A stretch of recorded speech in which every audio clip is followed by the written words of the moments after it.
네, 오늘도 우리가 주님 앞에 나왔습니다. 우리 옆에 분들 먼저 오늘은 축복하며 나가도록 하겠습니다.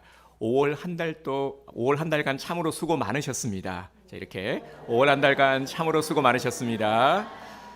네, 네, 우리 옆에 분들 또 우리 사랑스러운 얼굴로요. 주님의 이름으로 사랑하며 축복합니다. 주님의 이름으로 사랑하며 축복합니다. 아멘. 네, 이렇게 축복할 때 모습이 마치 천사와 같습니다. 정말 아름답고요. 네, 우리 그러더라고요. 제가 어제 야유회 가면서도 어떤 분이 막 사랑합니다, 축복합니다 이런 말씀을 하시는 걸 보고 와, 정말 네, 많이 이제 좋아지셨구나. 이렇게 우리가 일상 속에서도 축복할 수 있다라는 것은 참으로 감사한 것이죠. 그래서 네, 우리의 입술을 통해서 축복의 입술, 칭찬의 입술, 감사의 입술, 긍정의 입술이 가득하게 되기를 주님의 이름으로 축복합니다. 네, 거룩한 주일 우리는 주의 보좌 앞으로 나왔습니다. 이 시간 크신 은혜와 평강이 우리 예배드리는 우리 성도님들 위에 임하게 되기를 주님의 이름으로 축복합니다.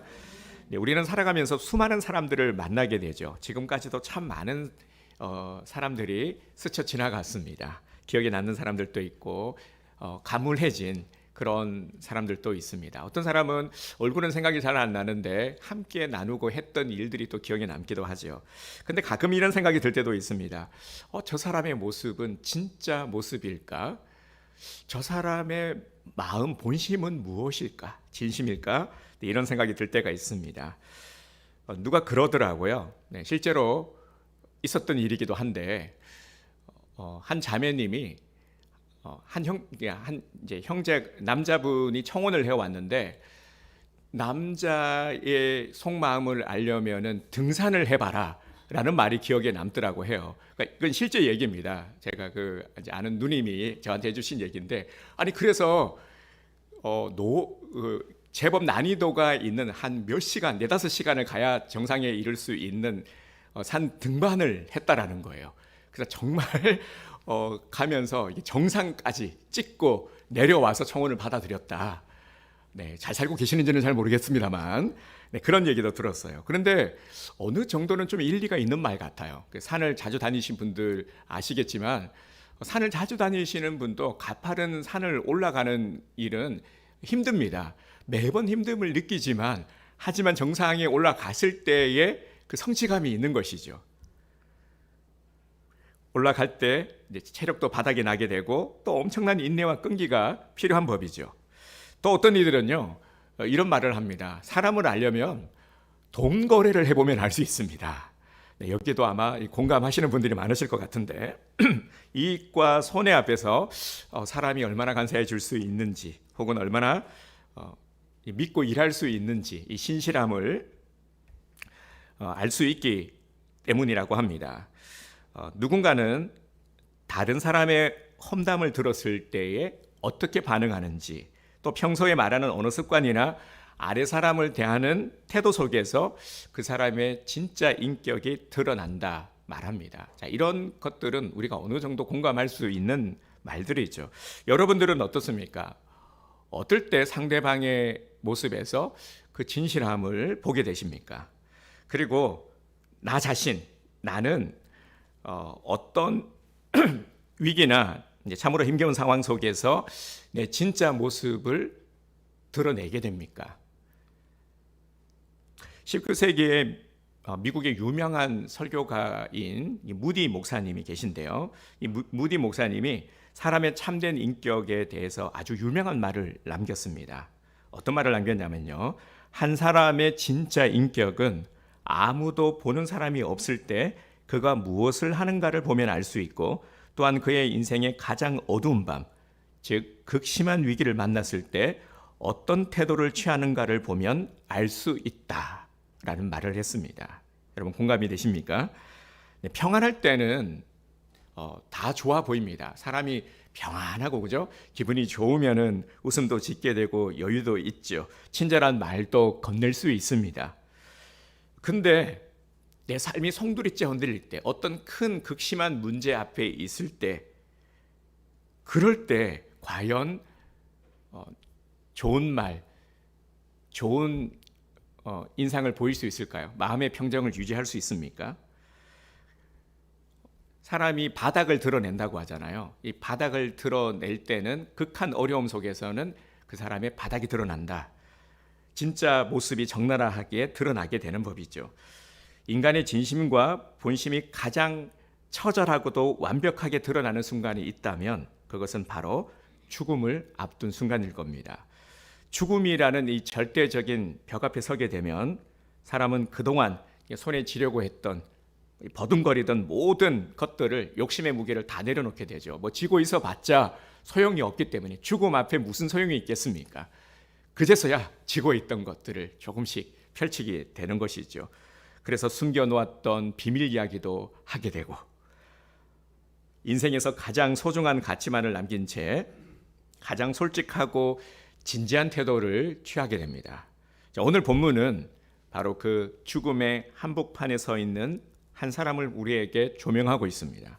그는 바로 초대교회의 위대한 일꾼이자 기독교 역사상 첫 번째 순교자로 기록된 스데반 집사입니다. 오늘 우리는 이 스데반 집사의 죽음이라는 엄숙한 무대 앞에 서서 그가 보여준 진짜 신앙의 모습을 함께 살펴보고자 합니다. 오늘 본문에 나타난 스데반의 죽음은 우리가 흔히 생각하는 평안한 임종이 아니었습니다. 우리는 모두 평안한 임종을 꿈꾸죠. 어떤 극한 고통 그리고 투병이 아니라 정말 편안히 침상에서 평안히 주님 나라 갔으면 좋겠다 이런 말씀들을 하시지 않습니까? 그런데 스데반의 죽음은 그렇지 않았어요. 호상이 아니었습니다. 가족들의 위로와 따뜻한 침대 위에서 맞이하는 그런 평안한 죽음이 아니었습니다. 그의 죽음은 상상을 초월할 정도로 참혹한 폭력의 현장이었습니다. 본문 54절을 한번 보겠습니다. 그들이 이 말을 듣고 마음이 찔려 그를 향하여 이를 갈거늘. 무리들이요 스데반의 설교를 들으니까 마음이 찔렸던 겁니다. 설교는 제대로 들었던 거죠. 그러니 마음에 찔렸는데 반응이 어떻습니까? 그를 향하여 이를 갈았다라고 성경은 기록하고 있습니다. 뿌드득 이를 갈았다라는 것은 말씀을 듣기는 들었는데 은혜 받은 모습은 아니죠. 은혜 받았다라면은 말씀을 통해서 통회하고 또 회개도 하고 이런 모습들이 보였을 텐데 그런 모습은 보이지 않습니다. 57절과 58절을 보면은 구체적인 모습이 나오죠. 큰 소리를 지르며 귀를 막고 일제히 그에게 달려들었습니다. 그리고 스데반을 예루살렘 성 밖으로 질질 끌고 갔습니다. 여러분 이 모습을 한번 떠올려 보시기를 바랍니다. 지금 군중들은 분노에 가득 차 있습니다. 스데반의 설교를 들었고요. 설교를 듣고 찔렸는데 그 반응이 지금 분노로 가득 차고 자신들의 옷을 벗어 던지고 그리고 주변에 널려있는 거칠고 무거운 돌을 들어서 스데반을 향해서 사정없이 마구 던지기 시작했습니다. 돌이 날아와서 스데반의 머리를 치고 가슴을 치고 뼈를 부수었습니다.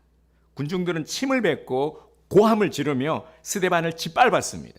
너무나도 끔찍한 공개 처형이자 잔인한 폭력에 의한 살인 현장이었습니다. 여기서 우리는 한 가지 질문을 던지지 않을 수가 없죠. 아니, 도대체 스데반이 무슨 죄를 지어서 이렇게 끔찍한 일을 당하는 건가? 아니, 왜 이렇게까지 돌을 맞아서 죽음을 당해야 되나? 정말 그럴 만한 죄를 지었나? 나라를 팔아먹은 매국노입니까? 아니면 누구에게 해를 가했습니까? 스데반 때문에 엄청난 피해를 입었습니까? 누군가가 스데반 때문에 해를 입은 것도 아니고 흉악 범죄를 저지른 것도 아니고 그는 단지 한 가지 하나님의 말씀만을 전했을 뿐입니다. 구약의 역사부터 시작했어요. 하나님의 구원의 계획을 선포했고 그 구원을 완성하기 위해서 이 땅에 오신 예수 그리스도를 전했습니다. 예수 그리스도가 너희가 십자가에 못 박았다고 그리고 성령을 거스르는 자들이 되지 말라라고 전했을 뿐입니다.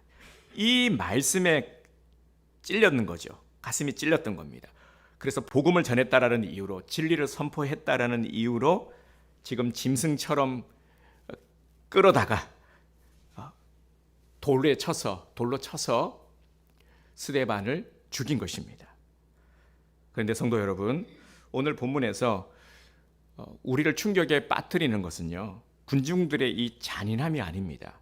우리를 정말로 당황스럽게 만들고 이해가 안 가는, 납득할 수 없는 일은 바로 죽음을 맞이하는 스데반의 태도입니다. 여러분 한번 상상해 보세요. 스데반의 모습 말입니다. 여기저기서 온갖 험악한 욕설과 함께 막 돌을 마구 던지고 있죠. 혹시 여러분 돌 맞아 보신 적 있으십니까? 뭐 장난이건 아니면 지나가다가 위에서 뭐가 떨어졌건 돌 맞아 본 적. 제가 말씀을 준비하면서요, 과거의 한 기억이 떠올랐습니다. 형제들 있으신 분들은 다들 어릴 때 막 치고받고 싸우고 그러지 않았습니까? 저도 한 형제가 있는데 어릴 때 싸웠어요. 그런데 이렇게 치고받고 싸우는 거는 좋았는데 제 동생분께서 열 받으셔가지고 돌을 던진 거예요. 그런데 그 돌에 그냥 던졌는데 맞았어요. 툭 맞았네. 그러고는 하고 봤더니 피가 막 나오는 거예요.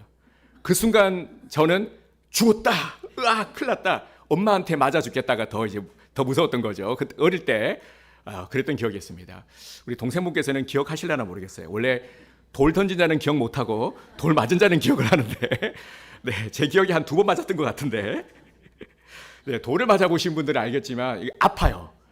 정말 아픕니다.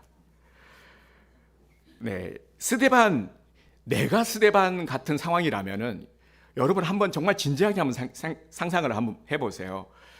여기저기서 사람들이 막 돌을 던져. 그러면은 어떻게 하겠습니까? 반사적으로 피하려고 하든가 가만히 있지는 않을 거 아니에요. 아픈데 어떻게 가만히 있습니까? 몸이 가만히 있습니까? 저 같으면요, 날라오잖아요. 어떻게든 막 도망갈 것 같아. 어떻게든 피하거나 아니면은 소리를 질러서 좀 그만 좀 하세요. 좀 제발 좀 살려주세요. 내가 잘못했다니까요. 이럴 것 같지 않습니까? 최소한 가만히 있지는 않을 것 같아요. 그죠? 어떻게든 이 위기를 모면하려고 하지 않겠습니까? 근데 스데반은 어떻게 했습니까? 그러지 않았어요. 살려달라고 구걸을 하지 않았습니다. 나라들은 이 돌멩이를 피하기 위해서 이리저리 비굴하게 굴지 않았습니다. 아프다고 이 소리 비명도 지르지 않았습니다. 오히려 성경은 스데반의 얼굴을 어떻게 묘사하고 있습니까? 그의 얼굴이 천사와 같았다. 천사의 얼굴과 같았다라고 증언하고 있습니다. 어떻게 이럴 수가 있는 걸까? 이게 말이 되는 겁니까? 여러분이 이해할 수 있습니까? 그뿐이 아니죠. 우리가 도저히 이해되지 않는 하이라이트는요, 60절에 나옵니다. 60절을 함께 볼까요? 무릎을 꿇고 크게 불러 이르되 주여 이 죄를 그들에게 돌리지 마옵소서. 이 말을 하고 자니라. 아멘. 이게 스데반의 마지막 모습입니다. 여러분, 이게 과연 가능한 일입니까? 자신을 억지로 끌고 와서 아무런 정당한 이유도 없이 돌로 쳐 죽이는 자들을 향해서 원망과 저주를 퍼부어도 모자랄 판국에 어떻게 무릎을 꿇고 그들을 위해서 지금 용서해 달라고 기도할 수 있냐 말이죠. 이게 가능한가 말이죠. 하나님, 저들의 죄를 저들에게 돌리지 마시옵소서. 저들을 용서해 주십시오. 어떻게 이런 기도를 할 수가 있는 걸까요? 스데반은 정녕 바보인 걸까요? 아무런 아픔도 감정도 느끼지 못하는 무감각한 사람일까요? 아니면 수치심, 모멸감, 억울함 이런 것들은 전혀 모르는 어떤 병을 앓고 있는 걸까요? 도대체 무엇이 스데반으로 하여금 이 잔인하고 참혹한 죽음의 현장에서 이토록 평안함을 유지하며 용서를 베풀 수 있게 만들었을까요? 오늘 우리는 이 도저히 이해되지 않는 이 스데반의 모습을 어떻게 받아들여야 할까요? 이 질문에 대한 해답을 찾기 위해서는요, 먼저 우리는 스데반이 처한 현실, 즉 성경이 밝히고 있는 비밀의 문을 열어야 합니다. 스데반이 보여준 이 놀라운 태도는 결코 위선이나 가식이 아니었습니다. 그것은 그의 영혼 깊이 터져 나오는 진심이었고 그의 진짜 신앙의 모습이었습니다. 사도행전 6장을 보면 이 사도행전 6장의 본문은 직분 임직식이나 아니면 직분자 교육을 할 때 항상 반복해서 나누는 말씀이죠. 초대 교회의 첫 7 집사를 세우는 장면이기 때문에, 그래서 직분의 목적과 의미를 알 수 있는 일깨워주는 말씀이기 때문에 6장을 함께 나눕니다. 다들 기억하실 겁니다. 일곱 집사를 세울 때, 첫 직분자를 세울 때 어떤 요소가 중요했습니까? 세 가지죠.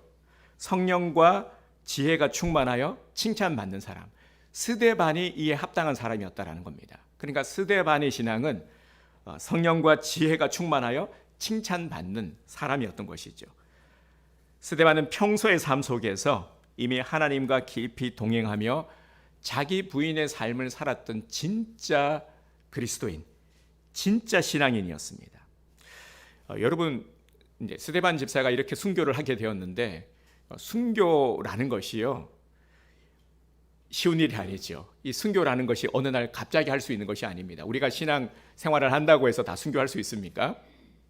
그래서 우리 가끔 이제 이런 질문을 해보지 않습니까? 뭐 설교 시간에도 그렇고, 우리 나라에도 보면은 뭐 양화진 순교사회요 가보신 분들도 있겠지만, 참 많은 분들이 복음을 위해서 순교를 당하셨어요. 우리나라에도 초창기 이 복음이 들어올 때, 그리고 일제치하 때, 6.25 때 많은 신앙인들이 순교를 했습니다. 정말 내가 예를 들어서 총뿌리를 내 목에 겨누고 예수 믿어 안 믿어? 예수 안 믿는다고 하면 살려줄게 했을 때 과연 쏘세요. 나는 쏜다고 해도 예수님을 믿습니다라고 과연 말할 수 있을까? 네, 그럴 때 한 지혜로운 집사님이 이런 말씀을 하셨어요. 일단 안 믿는다고 해놓고 일단 목숨 살고 나서 주님께 회개하고 신앙생활 잘하면 된다고. 자, 제가 그 얘기를 듣고 와, 정말 이렇게 이런 생각도 할 수 있구나. 네, 이 순교라는 것은요, 결코 쉽게 할 수 있는 것이 아닙니다. 어느 한순간 갑자기 할 수 있는 것도 아니고, 신앙의 연수가 찬다고 해서 할 수가 있는 게 아니죠. 평상시에 쌓아온 진짜 믿음이 죽음이라는 이 결정적인 위기를 만나자 찬란한 빛을 발하며 터져 나온 것입니다. 그렇다면 스데반은 온몸이 부서지는 이 고통 속에서도 어떻게 흐트러지지 않고 그렇게 승리할 수 있었던 것일까요? 그 결정적인 열쇠가 바로 오늘 55절 말씀에 있습니다. 자, 55절은요, 우리 한 목소리로 함께 말씀을 읽도록 하겠습니다. 스데반이 성령 충만하여 하늘을 우러러 주목하여 하나님의 영광과 및 예수께서 하나님 우편에 서신 것을 보고. 아멘. 여기에 바로 그 비밀이 있습니다. 스데반은 지금 이제 주위에 자신을 향해서 손가락질을 하고 욕설을 하며 비우는 그 군중들을 바라보지 않고요, 자신에게 날아오는 이 시퍼런 돌멩이들, 수없이 많이 날아오는 이 돌멩이들을 바라보지 않고 성령이 충만하여 눈을 들어 하늘을 주목했을 때 무엇을 보았습니까? 놀라운 광경을 목격했죠.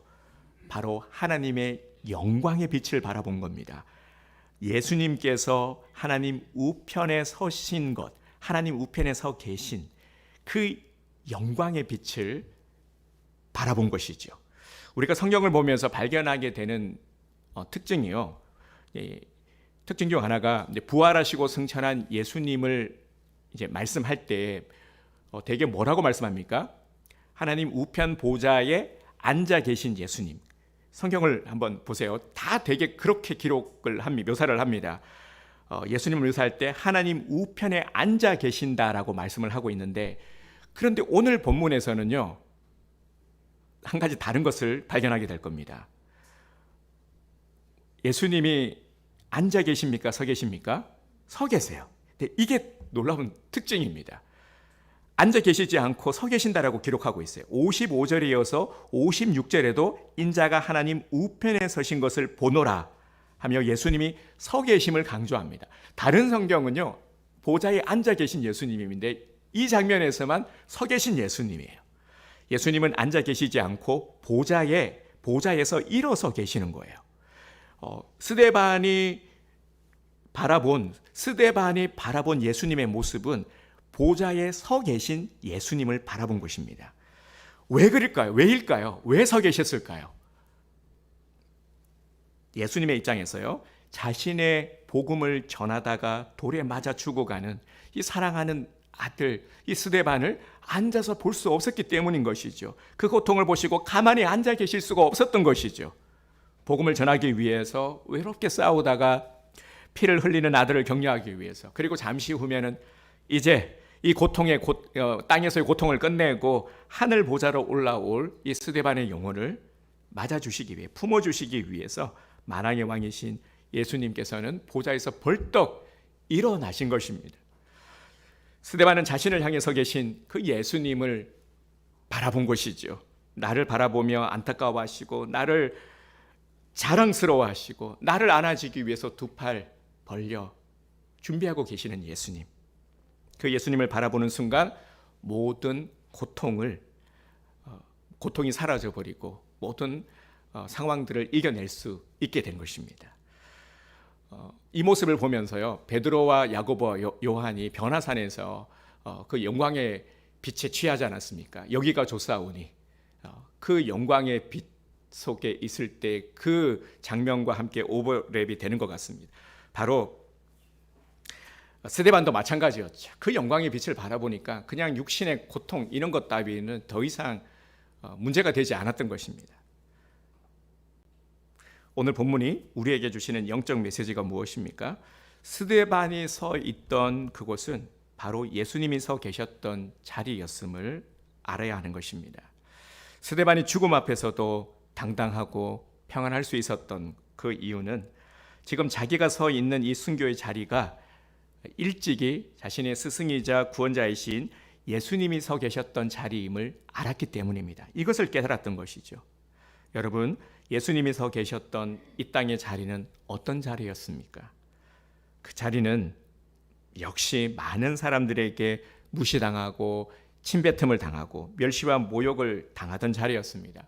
예수님도 마찬가지였죠. 예수님은 아무런 죄가 없으셨습니다.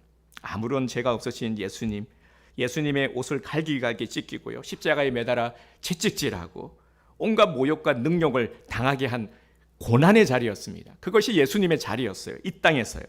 예수님은 그 자리에서 억울하다고 소리치르지 않았어요. 니네들 왜 나한테 이러느냐라고 원망하지 않았습니다. 살려달라고 애원하지 않았습니다. 묵묵히 그 고난의 쓴 잔을 마시면서 십자가의 자리를 지키셨습니다. 스데반의 모습을 보면서 또 우리는 예수님의 모습을 보게 되지 않습니까? 스데반은 지금 자기가 서 있는 자리가 바로 예수님의 자리임을 깨닫게 된 것이죠. 여러분, 다시 한번 스데반의 모습을 떠올려 봅시다. 주님이 걸어가신 그 고난의 길, 주님이 서 계셨던 그 거룩한 자리에 부족한 나를 세워주셨구나. 여기가 주님이 계셨던 자리구나. 이것이 믿어지니까 스데반은 기쁨으로 그 자리를 지켜낼 수 있었던 것입니다. 예수님의 자리에 서 있는 자들에게는 세상이 감당할 수 없는 진짜 그리스도의 능력이 나타나는 것입니다. 스데반은 예수님이 서 계신 그 영광의 자리에 영원히 서게 되었습니다. 예수님이 이 땅에 계셨던 그 고난의 자리는 그리 길지 않았습니다. 잠시 머무는 자리였죠. 십자가의 고통도 마찬가지였습니다. 몇 시간의 잠시 머무르는 시간이었죠. 그러나 그 고난 뒤에 주어진 하나님 우편의 자리는 너무나도 영광스러운 영원한 자리입니다. 하나님께서 주고 가는 이 스데반을 위해서 하늘 문을 여시고 예수님이 서 계신, 보좌에 서 계신 이 예수님의 모습을 보여주신 것은 단순히 보고 위로받으라라는 그런 차원이 아니었습니다. 이는 엄청난 영적 약속을 주신 것이죠. 스데반아, 네가 지금 이 땅에서 나와 함께 고난의 자리에 서 있느냐?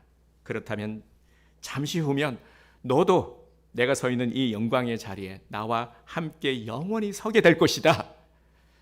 이 약속을 주신 것이죠. 사도 바울은 로마서 8장 18절에서 이렇게 선포합니다. 생각하건대 현재의 고난은 장차 우리에게 나타날 영광과 비교할 수 없도다. 아멘.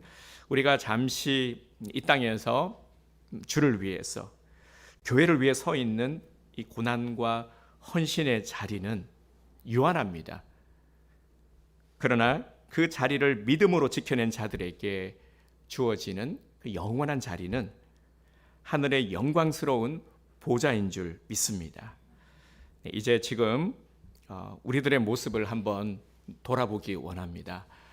나의 모습을 한번 돌아봅시다. 말씀의 거울에 한번 비춰봅시다. 오늘 말씀의 제목이 무엇이죠? 자, 함께 한번 제목을 한번 말씀해 주실까요? 네, 어디에 서 있는가는 바로 나에게 던지는 질문이기도 합니다. 나는 어디에 서 있는가? 여러분, 인류 이 태초에 사람을 향한 하나님의 질문이 무엇인 줄 아십니까? 아담아, 네가 어디에 있느냐였습니다. 이것이 태초의 사람 아담에게 향하신 하나님의 태초의 질문입니다. 네가 어디에 있느냐? 여러분, 나는 지금 어디에 서 있습니까? 오늘 본문에 등장하는 스데반은 평신도 지도자였고 직분자였고 하나님의 일꾼이었습니다. 주님께서 주님의 몸된 이 교회에 직분자를 세우시고 일꾼을 세우실 때는 분명한 목적하심이 있습니다. 일꾼의 정체성은 자기의 위치를 알고 그 자리를 지키는 것입니다. 일꾼의 가장 중요한 자격이 무엇입니까? 어떤 능력을 갖추고 있느냐, 얼마나 배웠느냐, 얼마나 많은 자격증을 가지고 있느냐, 이 능력을 보는 것이 아닙니다. 자기가 서 있는 자리를 정확하게 알고 어떤 상황 속에서도 그 자리를 지켜내는 것입니다. 군인이 초소를 지키잖아요. 초소를 지키는 군인의 역할은 지키는 겁니다. 자리를 잘 지키면서 경계 태세를 유지하면서 열심히 지켜야 되는 것이죠. 그런데 이 군인이 내가 계속해서 이렇게 보니까 여태 한 번도 이상이 생긴 적 없는데 그냥 대충 좀 쉬면서 해야 되겠다. 이렇게 되면은 이거는 태만 정도가 아니라 범죄에 해당하는 것 아니겠습니까? 오케스트라에서요, 오케스트라를 연주하잖아요. 오케스트라 하면은 우리 소사필 하모닉, 네, 아주 유명한 오케스트라가 있죠. 네, 거기에 우리 바이올리니스트 우리 정혁 권사님이 계신데, 예, 오케스트라 연주자들이요, 연주를 할 때는 지휘자의 지휘를 보면서 자기 파트를 완벽하게 소화해내야 되지 않습니까? 그런데 자기 파트를 하다가 나는 좀 다르게 해보고 싶어. 아니, 왜 나는 똑같이 연주해야 돼? 나도 내가 얼마든지 다르게 한번 연주해보고 싶어 해가지고 멋대로 연주하면 어떻게 됩니까? 바로 해고당하죠. 예. 마찬가지로요, 하나님의 일꾼들이 자기의 위치를 모르거나 난 내 마음대로 할 거야, 자리를 이탈하거나 서 있지 말아야 될 곳에 서 있게 된다면은 이거는 대단히 위험한 것이 됩니다. 근데 안타깝게도 서 있지 말아야 할 곳에 서 있는 일꾼들이 너무나도 많죠. 왜 서지 말아야 될 원망의 자리에 서고 비판의 자리에 서고 이탈의 자리에 서게 되는 것일까요? 그것은 영적인 눈이 어두워져서 예수님이 서 계신 곳을 바라보지 못하기 때문입니다. 예수님을 보지 못하는 거예요. 영의 눈이 어두워지니까 예수님을 바라보지 못하는 겁니다. 예수님을 바라보고 예수님을 쫓아가야 되는데 이 영의 눈이 어두워지니까 예수님이 희미하게 보이거나 보지 못하게 되는 겁니다. 야곱이 나이가 들어 육의 눈이 어두웠지만 창세기 49장 우리 이제 멜성형 큐티를 함께 하지 않았습니까? 근데 거기에 보면은 눈은 어두워서 잘 모르는데 하지만 영의 눈이 밝아서 자녀들을 하나님께서 주시는 그 감동에 따라서 정확하게 예언하지 않습니까? 축복하지 않습니까? 우리가 주님을 바라보지 않고 자꾸 이 땅의 환경 그리고 사람을 바라보니까 서지 말아야 될 자리에 서게 되는 것입니다. 나도 모르게 내가 서려고 하는 것이 아니라 나도 모르게 서게 되고 내가 있어야 될 자리를 이탈하게 되는 것이죠. 그래서 시편 1편의 고백처럼 죄인들의 길에 서게 되고 오만한 자의 자들에 앉게 되는 것입니다. 서지 말아야 될 곳에 서 있으면 모든 것들이 불편하게 보입니다. 내가 은혜의 자리에 서 있지 않으면요, 신기하게도 교회 안에서의 모든 것들이 다 불편하게 느껴집니다. 나를 인정해 주지 않는 것도 서운하고 내 생각과 다른 것들만 보여서 그냥 사사건건 다 그냥 싫어. 다 불만만 터져 나오는 겁니다. 원망의 자리에 서 있으면 모든 것들이 다 원망스럽게 느껴지죠. 원망의 눈으로 바라보니까요. 그래서 삐딱선을 타게 되는 겁니다. 사랑하는 성도 여러분, 혹시 지금 내 안에 평안이 사라지고 원망과 서운함이 가득 차 있다라면은 지금 서 있는 자리가 어디인지를 우리는 정확히 점검해야 합니다. 서 있어야 될 곳이 아니라면은 우리는 당장 그곳에서 돌이켜서 주님이 원하시는 자리로 돌아가야 합니다. 그렇다면 오늘 우리가 서 있어야 될 자리는 어디입니까? 우리는 항상 제일 먼저 우리의 정답은 무엇입니까? 예수님이죠. 항상 예수님 편에 우리는 서야 합니다. 내 유익과 계산을 따라서 세상 편에 서는 것이 아니라 기꺼이 예수님을 위해서라면 손해도 보겠다. 예수님을 위해서라면 기꺼이 나의 모든 것들을 다 내어드리겠다. 이러한 믿음의 결단이 분명히 서야 합니다. 우리 지난주에도 함께 우리 선포하지 않았습니까?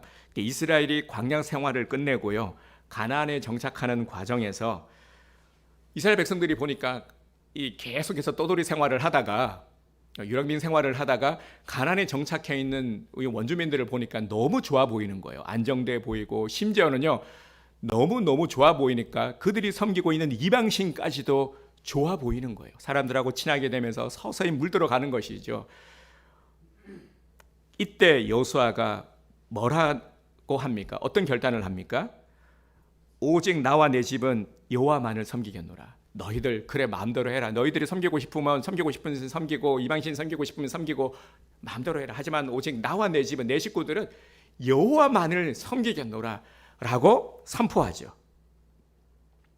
여호수아는 그 어떤 세상에 유익이 주어진다 할지라도 나와 내 집은 여호와만을 섬기겠다라는 비정한 믿음의 결단을 한 것, 이것이 바로 예수님 편에 서는 거죠. 자, 우리 다시 한번 우리 함께 우리도 결단의 선포를 하기 원합니다. 저를 따라 주시기 바랍니다. 오직 나와 내 집은 여호와만을 섬기겠노라.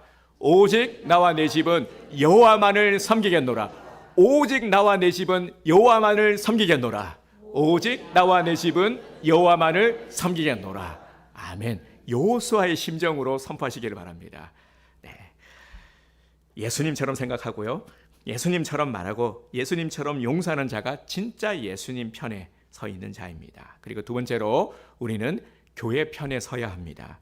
계속해서 말씀을 드리지만 교회는 완전한 곳이 아닙니다. 우리가 오해하지 말아야 될 것, 아니 교회가 왜 이래? 교회 다니면서 왜 이래? 그게 맞는 거예요. 네, 그게 맞는 거예요. 불완전할 수밖에 없어요. 교회만큼 각기 다양한 사람들이 모이는 곳이 없습니다. 허물도 많고 실수도 많고 참으로 부족함이 많은 곳이 교회예요. 그러나 교회는 주님이 핏값으로 사신 주님의 몸입니다. 참된 일꾼은 교회가 어려울 때 뒤에서 비판하는 것이 아니라 아유 저게 뭐야, 아유 저게 뭐야 이렇게 손가락질하는 것이 아니라, 정죄하는 것이 아니라요, 교회의 아픔을 내 아픔으로 여기면서 교회의 든든한 울타리가 되어 교회 편에 서주는 자입니다. 그래서 함께 지어져 가는 교회가 되어야 합니다. 제가 정말 좋아하는 표현이 함께 지어져 가네입니다. 찬양도 꼭 한번 들어보시기 바랍니다. 함께 지어져 가는 것이죠. 우리는요, 열악함, 환경의 조건들, 사실 이런 것들 우리 눈에 크게 보이는데요, 지나고 나면 우리 깨닫게 되잖아요. 그거 별거 아니었네. 계속 반복되는 것입니다. 사실 눈에 보이는 조건들, 환경들은요, 그게 그렇게 중요한 것은 아닙니다. 역사적으로 보면 우리 교회만 해도요, 저도 그래요. 교회에 보여지는 환경들, 저도 이제 동료 목사님이 이제 교회를 건축하신다라고 해서 막 열심히 이제 조감도 찾고 계시고 막, 그래서 그거 제가 한번 해볼까요? 해서 이제 AI를 사용해서 이제 조감도도 제가 이제 이게 해봤는데요. 이게 그것도 이제 시간이 많이 걸리더라고요. 보내드렸어요. 그런데 이제 이 조감도를 의뢰를 했는데 설계사가 800만 원인가 이제 견적이 나왔어요. 그래서 이분이 끙끙 앓고 있는 거예요. 아니 무슨 이거 설계도도 아니고 조감도인데 800만 원이야. 근데 그거 제가 해결해 줬거든요. 너무 마음에 들어 하시는 거예요. 그래서 교회 홈페이지도 올리시고, 제가 그걸 보면서 그 옥상에는 푸살기장도 있고 너무 좋을 것 같지 않습니까? 네. 아니 무슨 얘기를 하다가 또, 네.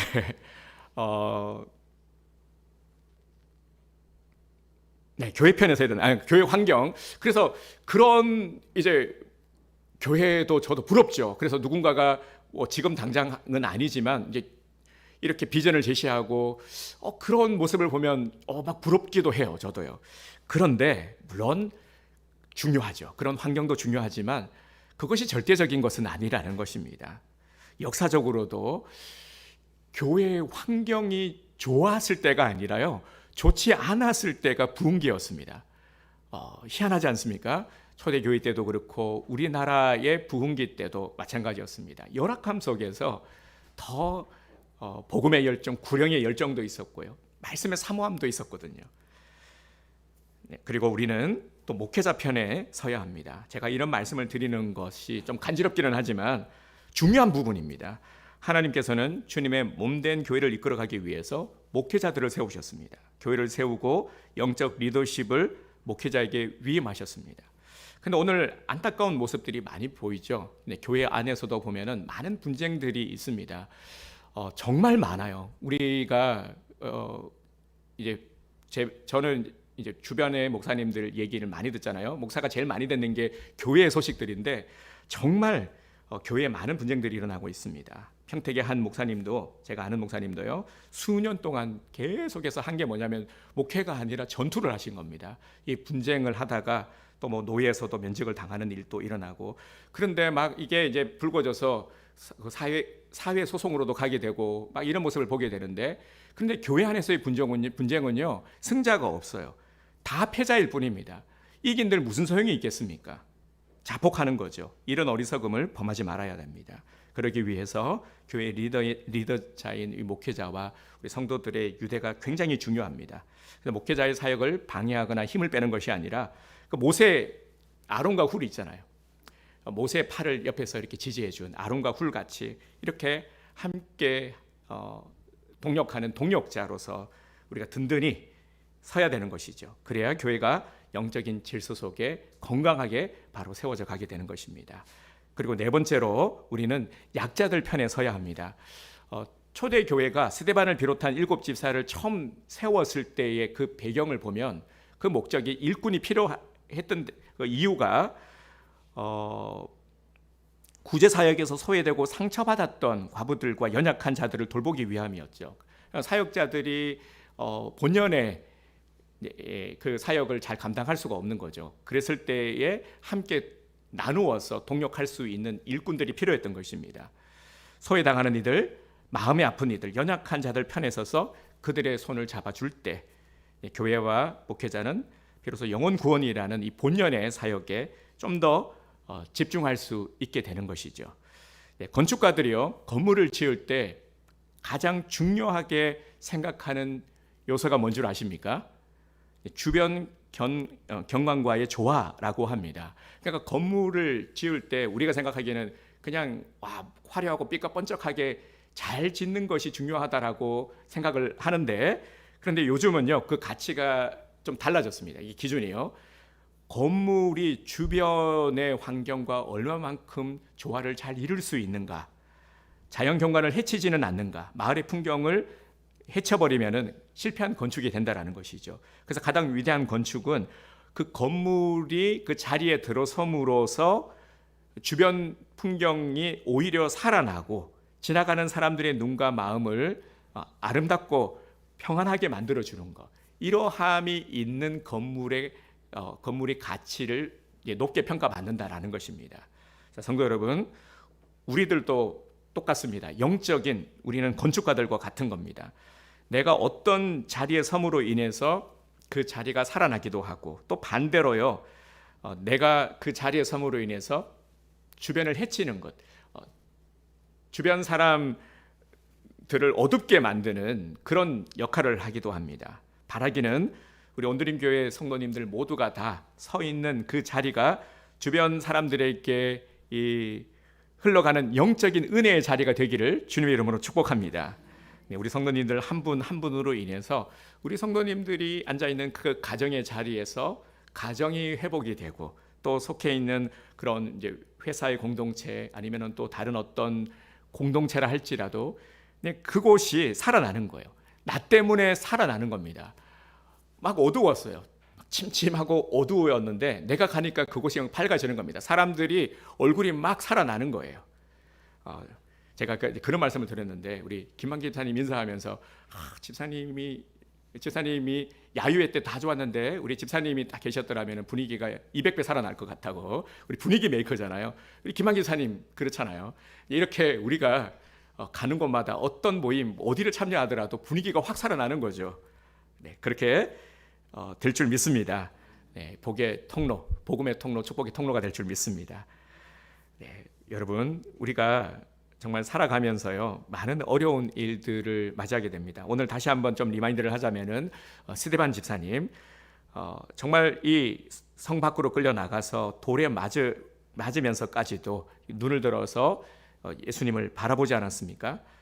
그 스데반 집사님이 서 있던 그 고난과 용서의 자리는 마침내 수많은 영혼을 살리는 부흥의 씨앗이 됩니다. 여러분 참 또 놀라운 사실 한 가지를 말씀해 드리자면요.